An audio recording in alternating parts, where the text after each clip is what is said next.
Yeah. How are you How are today? you? I'm so good. How are you? I'm good too. Have you gone through our session document for today? It is money and currency. Am I Yeah, right? it's money and currency. So what do you understand money by money and currency? What comes to mind? Okay, I just checked the topic, so I don't know what is there in the session document, but what I That's understood is completely fine because it's a very simple session document. You don't need yeah, to like think too much or something like that. Tell me. okay. What I understood is money is really very important, and like Mm-hmm. without money, we cannot do anything. Mm-hmm. We value money once we start earning money. Otherwise, like when we're dependent on our parents or someone who is taking care of us, maybe guardian or someone, we don't value money, and we are like, why they are not giving money in like in the sense of pocket money or maybe in our school Yeah. days or college days. So there are various forms of money, Yeah. Mm-hmm. particularly with the invention of Bitcoin, Yes. right? So Yeah. there's a lot of there are types of money. So this is in very economic terms. To laymen, forms of money could be digitized money, like Yeah. we send virtual money on Paytm, Yeah. right? And then there is the physical, the solid Cash. form of money, cash, Yeah. right? And then there's something new called cryptocurrency, Yes. right? Bitcoin, and there are a lot of other cryptocurrencies that have come into dodgy coin and stuff like that.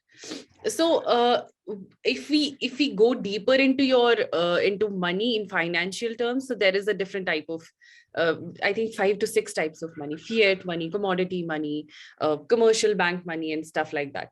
So I don't think we need to go deeper into that because this is not a finance class. Yeah. Exactly. Yes. So, which is your favorite form of money? What mode of payment is preferable by you? Okay, so initially I used to like cash, like Mm.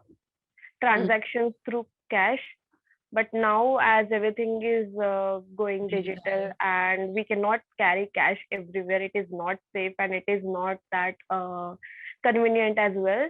So now I think that online payment is much better, and Mhm. they here also I think that Google Pay, Paytm, these things are really very helpful. I mean, you just need to carry your phone and you're good to go with anything, like any kind of shopping. So yeah. Absolutely. So, which is your favorite, form of money or payment to receive from others? Online payment only, because if I will receive cash, so of course my mom will be like, do you have cash, give it to me. I need it at home and all those things, and that's why I always Mhm. tell my friends to please like return money in the form of like online, Online transfer payment. me money and don't give me cash, otherwise I So, will not be able to use do it. you like to carry loose change, like Carry 10? change. Yeah, 10 rupees to 50 rupees, 100 bucks? Do you like to carry that? Yeah, sometimes it's really like a necessary.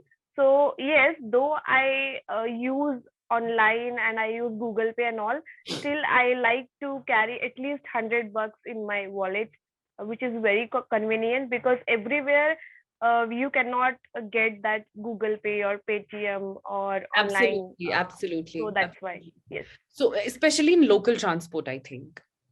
Yeah, exactly. I mean, when I used to travel in Pune in public transport, we had to carry 10 to 15 rupees handy. Otherwise, they are like, no, you're not allowed, because we cannot do online payment there, like Google Pay. Please give me a scanner or something like that.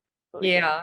So, how do you handle money when you travel? If you're traveling long distance, for example, in a train, in an airplane, and you're going on a holiday or you're going to some other place, how do you handle money then? Okay. So. Mm-mm-mm. I used to carry cash in my in the back cover of my phone when I'm not using the bag or the wallet with me. So I used to do that, but yeah, unfortunately, I lost, like the other day I lost my phone and I had cash in the back cover, ATM in the back cover, and from that day onwards I never like try doing that. So I always carry bag or wallet with me. So yeah. That's fine. So tell me, do you usually carry a wallet? And what do you usually carry in your wallet? Sometimes you use ATM cards or Metro cards. What is the necessary items that you carry in your wallet, and why do you carry them? Okay, so when it comes to wallet, of course, cash, 200 rupees, 100 rupees, not more than that. Up to 500, not more than that, because I know like I can lose it anywhere. So that's why I don't carry much cash. But yes, which is the amount of money which will require in the period of transport or holidays or whatever maybe. So yes, and then ATM, of course, I carry ATM with me. Then of course one ID proof, and yeah, I think these three things are really very important. And rest, driving license and all these things are not required. And I also try to not carry much documents in my wallet because it is also like dangerous. And yeah, and nowadays we can carry documents in phone also, like we have the app, and it is not necessary to show the ID card, which is like hard copy, not required. We can show them soft copy or photo, and everything is like fine. We are good to go. So yeah. How much has since we've grown up, particularly the value of money has changed, definitely, with inflation, with the change in our economy. So do you think the value of 20 rupees is as same as it was in your childhood? No, it is not same, of course, because as we have grown up, everything is changing, and we are accepting the changes as well.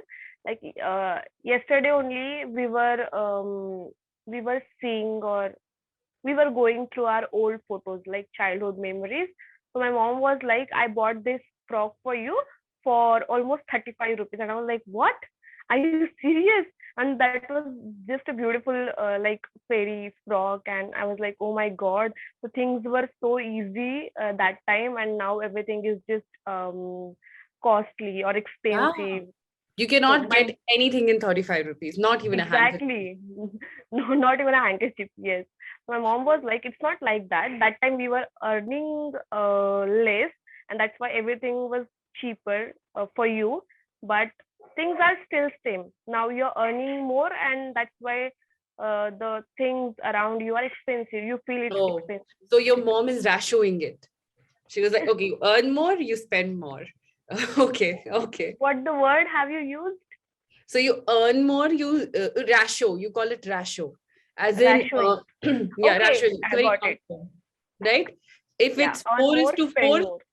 4 is to 4, it can be 400 is to 400, or 40 rupees is to 40 rupees. So she's kind of ratioing it, right? Exactly. Yes. So tell me, did you get pocket money as a child? I never got any pocket money. I'm still very sad about it. I'm very salty about it. Yeah, of course. Like I mentioned that we used to fight for pocket money, but in my case it was different. I never got pocket money specifically for like your personal expenses. I always used to ask my parents for anything, just for I want to buy a book, or I want to buy pencil, pen, or whatever it is. I always had to ask them for each and everything. They didn't used to They give me pocket. did not used to stop me, or they never stopped me. Okay. So In yeah, in these sentences, do not use didn't or don't yeah. usually. It didn't, we often use the first form of verb. Now keep it simple. My parents never stopped. Okay. Okay. Okay. My parents never stopped me, or they never gave me pocket money. Okay. That's Yeah. what I want. Yeah. Okay. So how did you earn it, and how did you spend it? Like now, if you're specifically talking about pocket money, right? Yes, yes. Many of my friends used to get pocket money, as in, I'll tell you how. They used to do some, run some errands for their grandparents, like, go to market and get this, like these small jobs. We call them running an errand, a small job for which you usually paid. So one of my friends used to get her grandmother, if you know, that's a form of snack we have here. It's a roasted soya beans. Yes, yes, I know. Right. So she used to get that for her grandmother, and she used to give her 10 rupees, as in like running running this errand and getting her that. Right. So she used to tell me that I usually get it for like 2 to 3 times a week. And in a month, I would earn about $200 or $150. And that was enough. Like you could spend on ice creams, you could spend on, those small goodies. Keychains are as expensive as 10 or 20 rupees here. It was so nice. Although there are ways to earn your pocket money. Have you ever done this, something like this? Okay, so before, like, when I was growing up, I have started working because I really wanted to, like, do my education with my own money or something like that, or maybe it was a requirement that time. That's why. So in my early age, I have started working. But before that, what tricks I have used is, when my parents ask me to buy something from the market, I used to buy things. Then I ask them that this is, if a thing is, or if a, okay, whatever Okay. the thing is, You for used to 15 increase the cost, right? Exactly. I was like, this is for 15 rupees, but actually the price was 10 rupees, and I used to get 5 rupees out of that one Great. particular item. Great, great. And tell me, what do you think about major digitization of the money and the payments? What is your view on that? I think it's the best thing. What I feel is the best thing, because money, like transaction through money, is quite difficult. You have to, like, calculate, and it takes much time. Like if you have maybe 10,000 rupees, then you have to recheck it all the time. Okay, this 100 rupees, then 500 rupees, and 1,000 rupees, and then so on. So when it comes to digitization, I think everything is so easy for us. We can make transaction in a fraction of seconds, and it is saving our time. It is more, it is Convenient, you would safe, say? safe, more safe. Yeah, it's safe. Safe. It's safe. Yeah, basically it's safe than the uh like money cash transaction. It's safer than cash transaction. That's what I I wanted think to say. digitization has helped in two ways. One is during the demonetization, we were forced to rather be digital. But in Corona, it has helped a lot because the currency notes were the source of infection as well. Like they were the medium, Yes, right, right? no, So I yes. think digitization has helped that way as well in containment of Corona. Not a lot, but yeah, digitization was the alternative that was suggested by the government even, right? Yes, and I think everyone has started using the online mode of payment when there was a pandemic or COVID. Yeah. And I think with online thing, we can do transactions by sitting at home only. We don't need to go physically somewhere and then give cash to someone or receive cash from someone. So it's pretty easy for all of us. Mm-hmm. And demonetization, I think we were informed in advance. So yes, always it was difficult for us to It was accept difficult, that change. But particularly for people who did not have an access to a bank account, exactly, yes, right? yes, yes. There is still a certain section of people who were not very well aware of how to do this. As in, you will see in rural areas, you would still see cash transactions happening. Yes, Right, it is. because cash transactions are the only option. People don't know how to use this. It's a very urban thing, and I also understand that it'll also take time to get to them. Okay, but what do you do in the meantime? Everyone needs money in the time that you learn or something, right? So that is, I think, where the disadvantage of digitization comes, because not Yeah, everyone is well equipped to have a mobile phone, or even if they do have a mobile phone, they don't know they how to. don't know how to use it, how to like use Google Pay, Paytm, and all those things. They have to learn it, and the best thing is that people are learning it, and in rural areas also they are trying to Yeah. use Now it. That's people the are best now thing. people are using it. Yes. Absolutely. So tell me, uh, in case of digitization, how would you explain digitization to a person who has never, had it before, to a layman person? How would you explain it to them?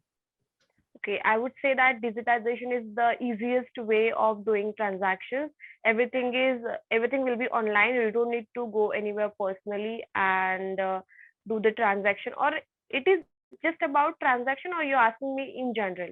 In general, how would you explain? Like, I am a person who has never done a digital transaction. Tell me, how would you explain it to me in short terms? What is it about and how to Okay. do it? Okay, I would like ask them, do you have smartphone? If you have, you just need to install few apps. You just need to learn few things, and for learning, you have a lot of platforms to learn how to do transactions online, or how to accept digitization. So I would like suggest them to watch the videos or something, or learn something from uh, with the help of your smartphone, and then try using it. And definitely, if they watch the tutorials, or there are lots of videos on YouTube, right? Oh, And yeah, those yeah. are also in very simple way, and in Hindi or in any language, the whatever the language, you can watch the video, and you can learn how to use, or how to accept digitization. So I would like suggest them to do that. And of course, if once they have watched the videos, I would uh, like help them to understand, or to install the app, or how to do first transaction or something like that. And I would explain them that it is much better and easier than the cash transaction. You can carry it anywhere, and you don't need to run for cash, or you don't need to ask for change to someone, that I don't have, do you have this Mm. and that. So in this. Okay. Okay. So that is the end of the prompts for today. We have a lot of prompts left, but we're almost coming to an end of the session. Yes. So it was a very good session. I really like your interaction. I really like the way you express yourself. Okay. So with you particularly, what I feel like is Arushi, you're someone who already knows English, right? And what is the purpose of you learning English? Why are you here? What is the motivation? Motivation is, of course, in this platform, or at this platform, there are different tutors, right? And Mm. everyone has their own journey, everyone has their own experiences. So I really want to know that how you guys are so fluent. And see, fluency is the first thing comes in my mind when I think about Clapingo. Like, okay, I want to be fluent, and I want to talk to people who are tutors over there. And I think when you get to know a lot of experiences, or a lot of suggestions from different tutors, definitely I will have my own way of learning with their suggestions, or with their experiences. And that's the only reason. And of course, uh, video call is the best thing. You get confidence out of it. And yes, that's Yeah. See, Arushi. What I feel like is like I said, you're a good speaker. What you can really improve upon is your pronunciation. Okay. okay. And general vocabulary and pronunciation. Like you said, everybody has a story. So but personally speaking, and I am sure, because all the tutors that we have here have their own, of course, journey, but Yes. many of us have started very early. Okay. Yeah. Really, really early. As in, I have started reading at the age of 6. I started being on stage when I was in 5th 6th class. Okay. And how does it begin? It begins by, you know using small things, as in reading small magazines that used to, back then we had a lot of magazines for children, Yes. as in children's stories. As in, Interesting we had better story. English. I'm sure that no one in the whole CBSE syllabus would have better English. Better English was very British sort of book. It was a small booklet that used to be taught, and it was like I said, it was very British. Okay. The English that was used was British. The characters that were the protagonists of the book, or the book who around which the book revolved, were British. Okay. And I really admired that. I still remember reading it when I was in second class, third class, right? And that is how it begins. First, you need to stay in touch with the language, right? And then what you need to do is you need to go out and speak. So learning on a book is your theory. Coming here and talking to people is your practical, right? So Yeah, these are two right. things, Yes. when combined, we get better hold of English. And also it's a dynamic thing. You learn along the way. I am still learning. I still read. I still listen to TEDx talks or talks of great scholars. For example, we have Nobel winners this year. There is always a Nobel speech that is given, right? And I Yes. always listen to that. I always follow, I follow Nobel a lot, and the literary prizes like Pulitzer Prize is given, your Booker Prize is given, then Man Booker Prize is given. Always an author gives a speech, and it's always a source of learning, always a source of knowledge. Okay, so these are certain things that we do. I still do. And I suggest my students to do that as well.